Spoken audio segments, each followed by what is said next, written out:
I welcome you for the interview. Thank you, Chair. Good afternoon. Good afternoon. Isaac Ruto is my name. Also Vice Chair. Thank you, Vice Chair. Good afternoon, Council. Jacqueline Ngutia, welcome and all the best. Thank you, Commissioner. Good afternoon, Council. Zilan Caroline Karibu. Asante. Good afternoon, Council. Good afternoon. Charity Kisotwa, Commissioner, welcome. Thank you. Good afternoon. Good afternoon. Omwanzo Mbati karibu. Asante. My name is Njoki Ndongo. Thank welcome. you. Yes, good afternoon, Council. Good afternoon. Anton Bruma, karibu. Asante. Good afternoon, Wakili. Good afternoon. Fatuma Sichale, karibu sana. Asante. Good afternoon, Amolwande Evelyn, you are welcome. Thank you, Commissioner. Good afternoon, Dorcas Odur, Senior Counsel and Attorney General. Thank you, Attorney General. Thank you, Commissioners, for that introduction. Ms. Nyarango, if you could start by telling us your county and your ethnicity. My lady, I am from Kisii County. My ethnicity is Kisii.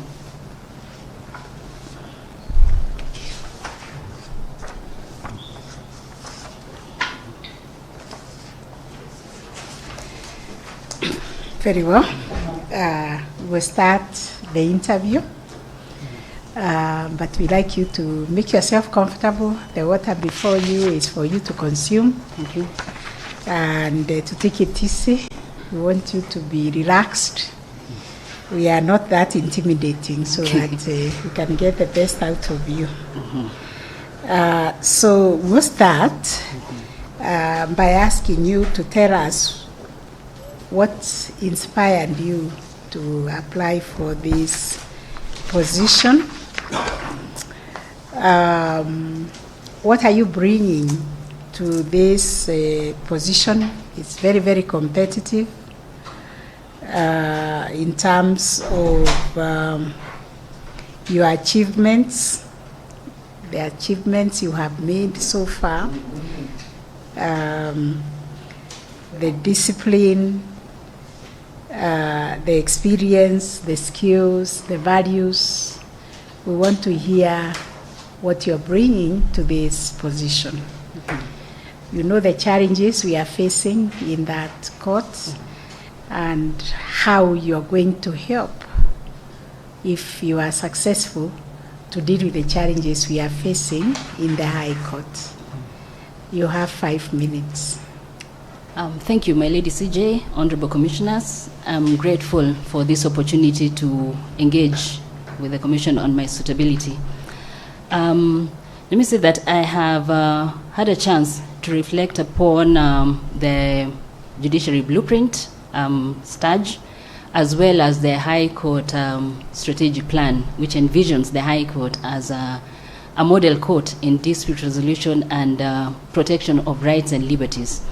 Now, I align fully with the aspirations and the ideals that are captured in those documents. And when I think about what my contribution would be, I would think around the areas of assisting with clearing the challenge of the backlog, ensuring fidelity to the Constitution, and developing jurisprudence rooted in transformative constitutionalism. I would like to confirm that I have the mettle, the competence, the skills, and the values to contribute to this. If I would speak very briefly about my experience and competence, my lady commissioners, I have over 24 years legal experience across the public and the private sector, and a good part of that is exposure to litigation, civil and criminal and others, where I have acquired in-depth knowledge and broad knowledge on the substantive and procedural aspects of law.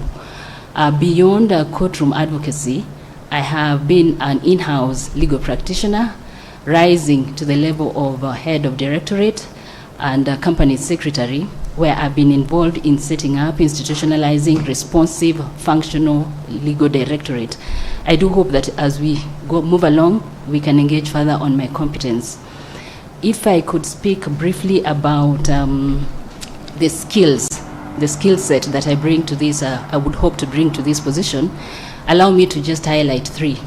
I have excellent drafting and writing skills that have been honed over time in legal practice through writing of submissions, pleadings, advisories, technical papers, policies, and other legal and non-legal documentation. I also have excellent research and analytical skills. I consider myself a curious and bold jurist and scholar. I have written and published around the area of human rights, particularly the rights of sexual minorities and socioeconomic rights. In fact, quite early on, after the birth, or shortly after the birth of our Constitution, I did write and publish two papers, 2 articles on socioeconomic rights and sexual minority rights. Those papers, those publications have been referenced widely across the globe. They have been cited by eminent persons and other scholars. I can think of, for instance, Professor Kwamboka Nyarango of Makerere University. In fact, one of the papers that I co-authored and published around the area of sexual minority rights forms part of the repository for the Office of the High Commissioner for Human Rights, as something that I am deeply humbled about. Now, beyond the drafting and research skills, by virtue of the senior positions that I have held in various organizations, I have developed very strong management, administration, leadership, and coordination skills, which includes management of stakeholders of various forms. And I believe this would be a very useful skill for the office of a judge who has to deal with various stakeholders, both horizontal and vertical. Now, my lady, allow me to speak briefly about the values that I live by. I have a strong value system rooted in integrity, accountability, diligence, inclusivity, and fairness.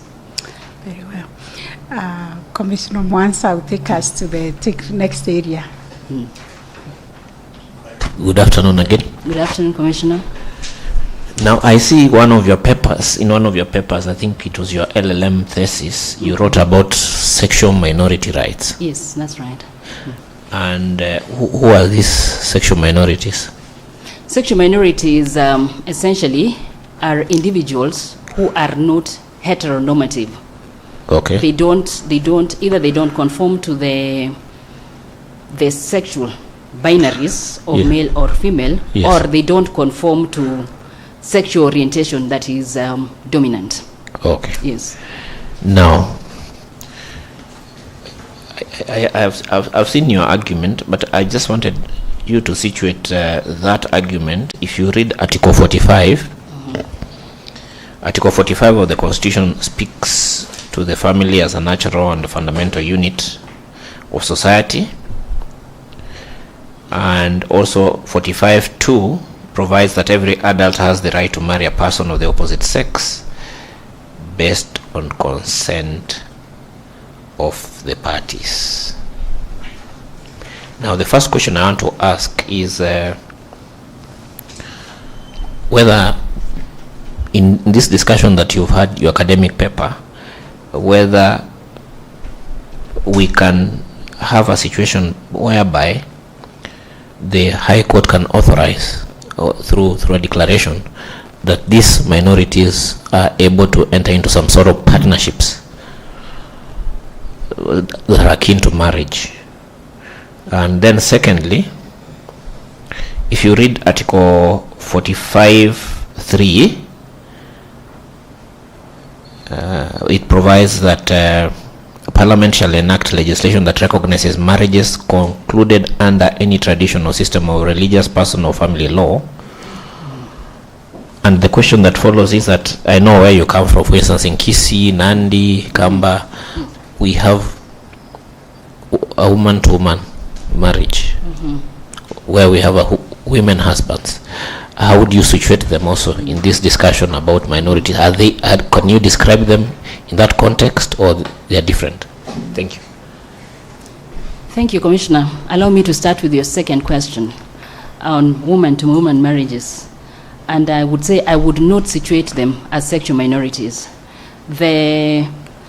Those marriages, strictly speaking, do not entail the intimate aspects of marriage that regular marriages would entail. they are developed and accustomed to meet a particular need. Usually, they would happen where a woman was married, either she did not have children at all or did not have male children. So she would marry another woman and accustomed to bear her children. And those children would be counted as her children for purposes of inheritance, for purposes of everything else. They are not sexual minorities. I would situate this under Article 11 of the Constitution, which allows the recognition of culture as a foundation of social and other policies. And I would say the courts have had a chance to look at this and have also situated that under Article 11. They have said it's a part of perpetuating our African culture. So regarding the first question, the recognition of the rights of sexual minorities really does not have much to do at this point with marriage. My argument then and now is the rights of sexual minorities really are no different from the rights of other people. It is that sexual minorities get discriminated against because of who they are, and so they would, for instance, fail to get the protections under Article 27, protection from discrimination, equal protection of the law, 28, the right to dignity, and all of that. The Constitution is clear of about what constitutes a marriage, and it has to be, for our purposes at this point, between persons of the opposite sex. Until that changes, I do not think that it would be premature to talk about same-sex marriages in the context of sexual minorities. Now, if you look at Article 43, which speaks to the right to reproductive health care, yes, would you say that these minorities will be entitled to this right if they went to a facility and professed about their orientation? Yes, every person is entitled to the highest attainable standard of healthcare. It does not matter what their sexual orientation or what their gender identity is. Okay. All right. Thank you, CJ. Thank you, Honorable CJ. Ms. Nyarango. Yes, I Commissioner. think it's clear from your writings, the sample writings, and what you're telling us that you have a flair for human rights. Now, Article 30 of the Constitution prohibits slavery, servitude, and forced labor. What are some of the forms of modern slavery in Kenya? I can think about human trafficking. Yes, human trafficking. Modern slavery. I can think about engaging persons in households without pay. Forced labor? Forced labor, yes. Yes. Anything else? Not at the moment. Child labor and trafficking? Yes, child labor, certainly. Forced marriages? Forced marriages in the context of slavery. Well, there could be an aspect of sexual slavery there, yes. Okay. Yes. Now, in your own view, what are some of the contributing factors to this modern day slavery? Well, one of the contributing factors would be socio-economic, socio-cultural values and views. There are views that place certain members of the society below others. For instance, there are communities that do not see women as equal to men, so they wouldn't have a big issue about forced marriage, for example, or marriages without consent. Similarly, there are views that would see children as a source of labor. Okay. Anything else? I guess also a lack of serious enforcement of a good number of the laws that we have in certain places, so that if you have areas where child labor is rampant and there is no enforcement that is done, it sort of becomes the norm. Could that be due to corruption? Yes, could be due to corruption, could also be due to ignorance. All right. Anything else? Any other contributory factor? Which I expected you just to mention. Religion. The religion. Religion can be a contributing factor. Can you expound on that? Most forms of conventional religion have hierarchical structures that place men above women. I thought you had already talked about that. I spoke in the context of social cultural views, yes. Yes. You don't think poverty is a contributory factor? Certainly it is, Commissioner. All right. Yes. Then finally from me, what is the legal framework then that exists in this country to combat modern day slavery?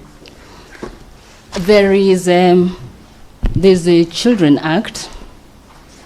There is an act that was passed recently whose name I forget, about human trafficking. Counter-trafficking in Persons Act? Yes. There are quite a number. I would like you to mention several. There's a penal code. Yes, there's a penal code. Yeah, there's a penal code. Sorry, I would have to think through. The Employment Act? The Employment Act, yes. The Constitution itself? The Constitution itself. All right, thank you. That's all, CJ. Okay, thank you, Honorable CG and Wakili, once again, Karibu. Thank you. Just a short discussion in respect to borrowing generally borrowing by government. Can county governments allowed to borrow? County governments are allowed to borrow with guarantees from the national government. There are two conditions. One is that guarantee and the other one is? With approval of the county assemblies. Yes, yes. And these monies which a county government may borrow upon fulfillment of the two conditions, will that money form part of the public debt of this country? Yes. Why? It will. Why? Well, it's a borrowing by a public entity, a county government. So any public entity which borrows, it translates to public debt. I would think so, Commissioner. Okay. The main reason is because it is guaranteed by the national government. Thank you. I wish you the best. Thank you. Thank you. Yes. Good afternoon. Good afternoon, Honorable AG. I'm sure you know that the judiciary has put in place mechanisms to deal with old cases that we call backlog. Yes. Can you please identify and explain to me two frameworks that have been put in place by the Director of Public Prosecution? One, that deal with alternatives to full trial. Second, that deal with alternatives to prosecution. Thank you, AG. On the first question, plea bargaining is one of the mechanisms. That deals with what? That deals with alternative to full trial. Yes. So what is plea bargaining? By which an accused person can agree to plead guilty to either a lesser offense and avoid full trial. This applies for all offenses except sexual offenses and offenses under the International Crimes Act.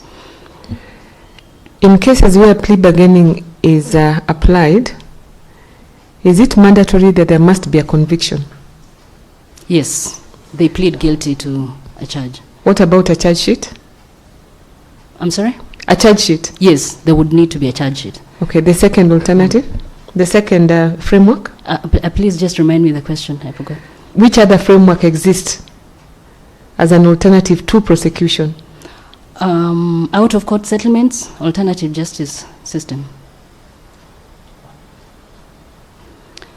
by which parties can agree not to proceed with a trial and resolve the matter out of court. I'm talking about criminal matters. Yes. Okay. Are you sure? I am almost sure. You will check. Yes. All right. Yes. Finally, can the High Court determine a dispute on the ownership of land of a deceased person?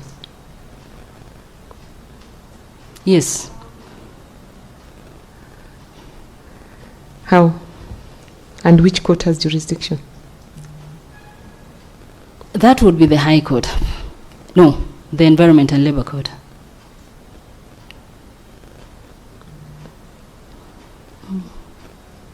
Okay, I am a little confused on that one.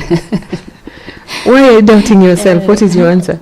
My answer is the ownership of land of a deceased person.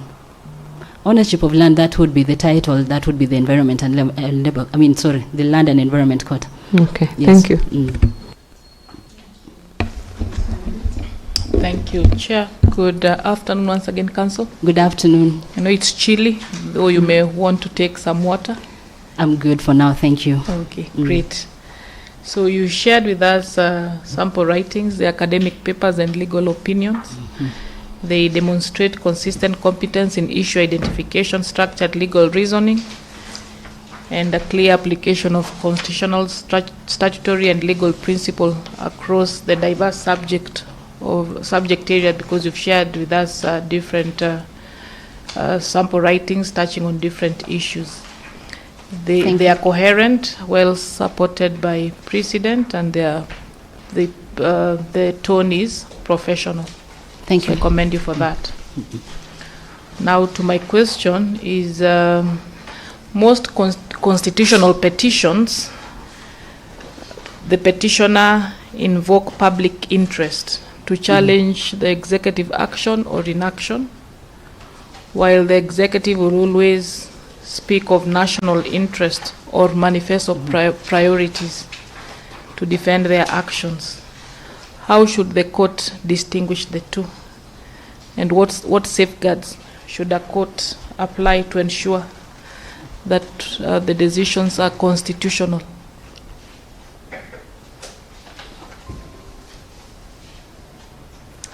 Kindly come again, Commissioner.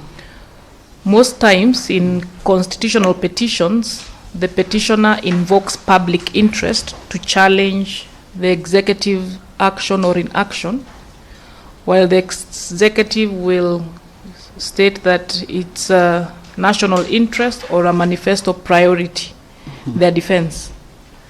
So how can the court distinguish the two between public interest and national interest stroke manifesto priorities, and ensure that their decisions are within the Constitution?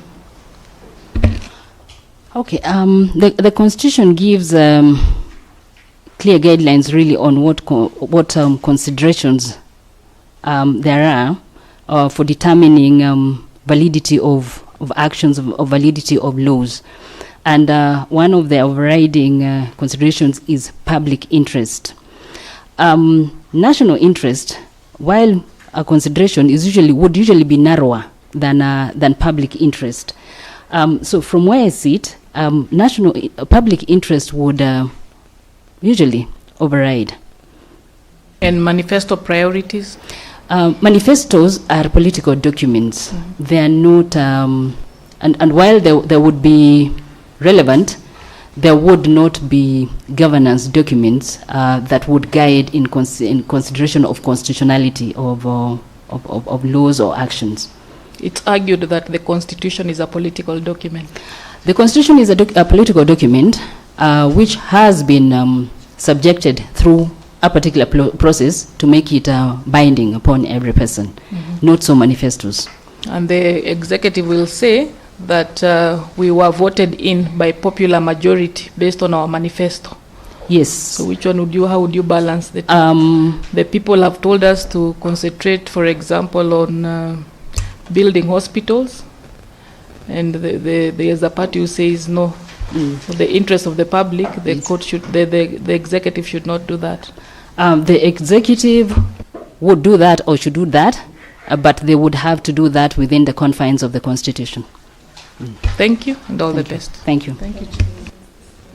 Moving along the same lines as Commissioner Ngutia, there are people who say that judges are not elected, Yes. and therefore they are upsetting laws by those who are voted in by the majority of Kenyans.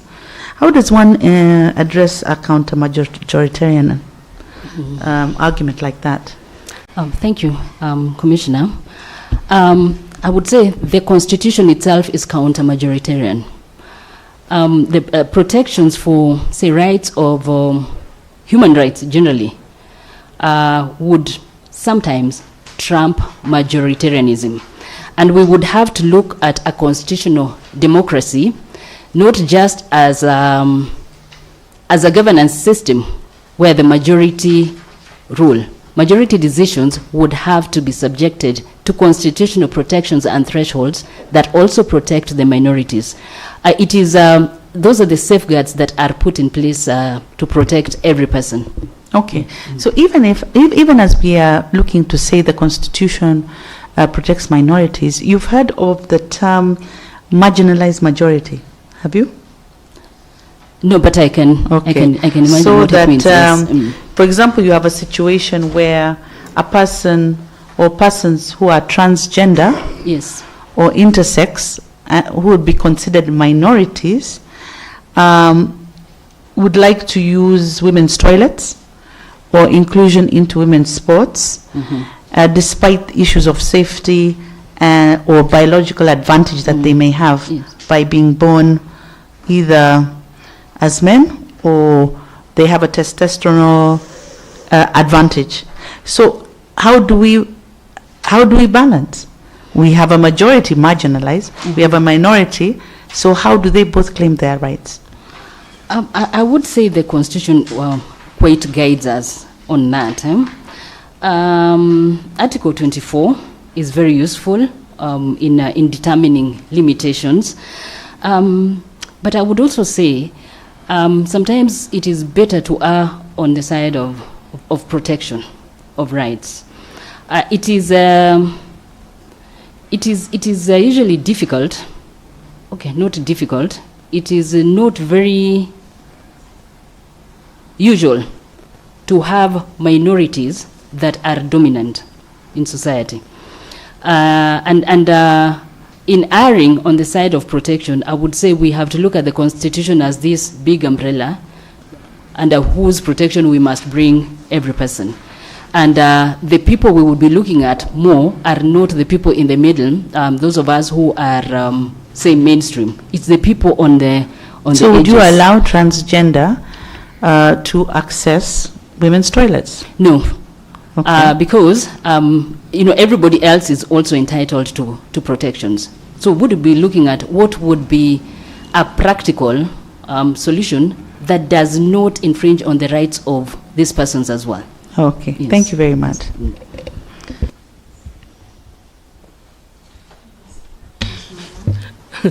I'm sorry about that, my lady. Good afternoon once again. Good afternoon, Commissioner. Now, I want to give you a scenario, and then you'll tell me what you think of it. So, there's an appeal before you. Yes. You're a judge now, and there's an appeal before you. And the appellant is aggrieved that he or she was denied leave to file for divorce.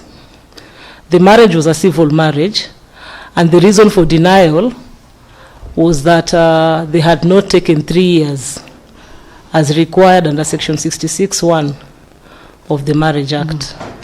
I can repeat? No, I've gotten you. You've gotten it? Yes. So what would you make of that appeal? What would your take be? The current situation is that requirement was struck down as being unconstitutional because it forces people to live together contrary to their wishes, while marriage is supposed to be a voluntary union. So the situation at the moment is that parties can petition for divorce even before the 3 years. That is correct. Thank you, and I wish you well. Thank you. Thank you, Honorable Chair, and welcome again, Wakili. Thank you, Commissioner. How will you go about stakeholders' resistance to institutional reforms as a head of station? Okay, thank you for the question. One of the things I probably do is to identify, they're called change champions, people within the community where the stakeholders operate, who have influence, who can speak to and be listened to by the community, by the people, and probably draw up with them a plan of action on how to influence change through these change champions. So that would require, first of all, a stakeholder mapping, who is where in that setup. Okay, that's one way, the stakeholders, the champions. The champions. Another is sensitization forums, because sometimes resistance comes from a lack of understanding. So forums to speak to the people that the change is intended at, to get them to understand what it is that we are trying to achieve. Yeah. Okay, that's all, eh? Yes, thanks. Okay. Thank you. I wish you all the best. Thank you. Thank you, Honorable CJ. Council, what are the 5 pillars of social transformation through access to justice? Thank you, Commissioner. 1 is accessibility and efficiency. 2 is transparency and accountability. 3rd is social justice.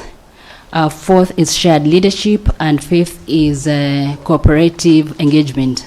Okay. At the beginning, you mentioned that you had been invited for a similar session, and it did not take off. Yes. What is it that you were to go and sort out, and has it been cleared? Thank you, Commissioner. Actually, there was nothing I was going to sort out. The Commission indicated that they had some information they needed to verify, and would let me know once that was done, once that was cleared. So I did inquire as to how far that was. I was told it was still in progress, but that was about 3 years ago. Okay. So my assumption is that it was sorted out. Okay. Yes. Thank you, and I wish you well. Thank you, Commissioner. Good afternoon again. Good afternoon, Vice Chair. Yes, you researched on an interesting subject. What motivated you to do that research? Thank you. I was hoping that question would come up at some point. When we passed the Constitution in 2011, it was very progressive. It was really a big departure from where we had come from.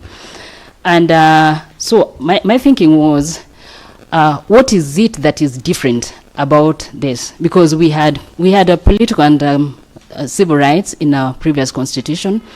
We did not have economic, social, and cultural rights, but they are not contentious. So my thinking was, who is it that this constitution can protect that has not had protections before? That is how I came to the issue of sexual minority rights. I understand it's a contentious issue, but as jurists, we do need to engage on contentious matters. What was your research sample? What was the size of the sample of the? It was an academic research, yes. So it wasn't a field research. And my area of consideration really, the question was, can we have this constitution and retain the same-sex criminal conduct prohibitions that we currently have in the Penal Code and the Sexual Offences Act. So that is what I was looking at. Okay. Yes. Basically, as well, relying on writings from outside. I'm sorry? Or did you find enough writings locally?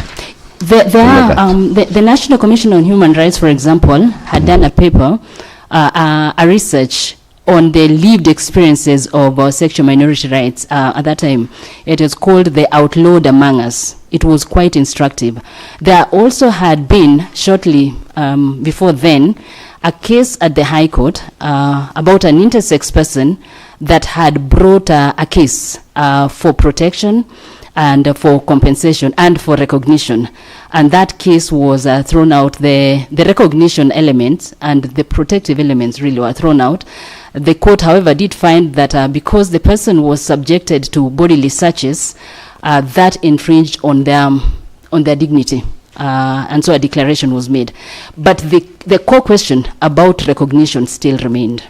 And it did until, I think, several years later, when the case of Baby A came up again at the High Court. The decision then was different. This child was granted recognition, but the court then deferred to the legislature to put in place other mechanisms for protection and for recognition. Thank you. Thank you. Thank you, Sid. Thank you. I think we just want to be sure that you are a judge ready. Yes. So you said you've read the STARG, you've read the High Court work plan. What priorities have been identified in those two documents that are meant to improve efficiency in the delivery of justice? Thank you, my lady CJ. There is the issue of backlog of cases. Case clearance. Yes, case clearance. There is also the issue of expeditious clearance of current cases, ongoing cases. How? It is through active case management and tracking, through general efficiency by judges, including instilling discipline by ensuring no adjournments or no unwarranted adjournments, by ensuring expeditious preparation of judgments and rulings. By also, I've forgotten the third one, sorry. Yes. Okay, there are several. Now that you mentioned case management, yes. If you are successful and you are a judge sent to a station, if you can explain what strategies you would use to ensure your station runs efficiently.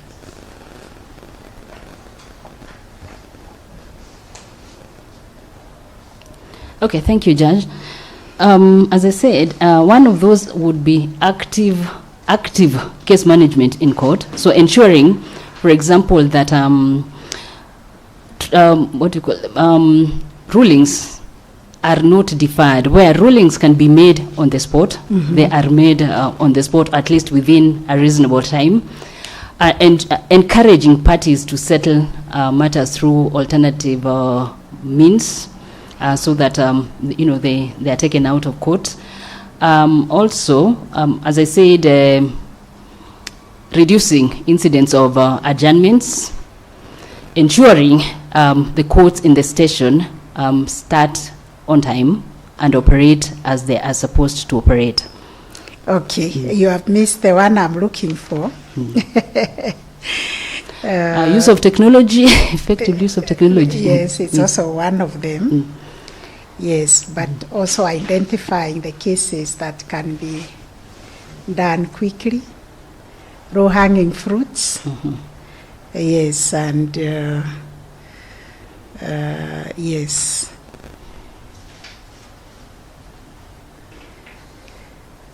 Yes, I'm happy with that. Thank you. I think this now brings us to the end of this engagement. Thank you, CJ. Yeah, but we always give a candidate the floor also to engage us. Okay. Allow me to speak as a person, not as a jurist, and to say this. Throughout my life, I have been the recipient of great favor. Where I was born, how I was born, it was not expected that I would have the exposure, the achievements, the opportunities that I have had. I say that God and fate conspired in my favor to get me to where I am. And because of that, I have always been very conscious about giving back in the various ways that I am able to. I actively mentor female children in difficult circumstances.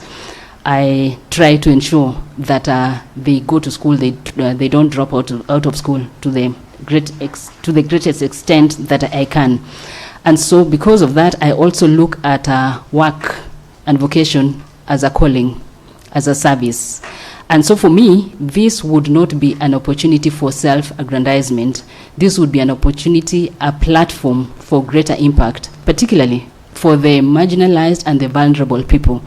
And I would hope that given the opportunity, I would be able to create that impact.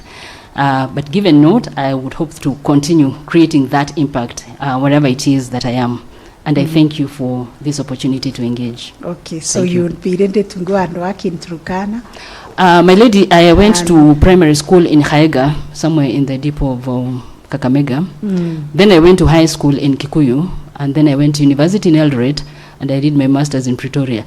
I have no hesitations about living or working a person anywhere. of the world, Yes. wherever it is. Yes. Very well. On behalf of the commissioners, I wish you well, wish you success. We'll get back to you when we complete the exercise. But we always encourage our candidates to continue doing the right thing. Thank you. To impact the society, like you have said. Thank you, my lady. Yes. Thank you, yes, commissioners. Yes.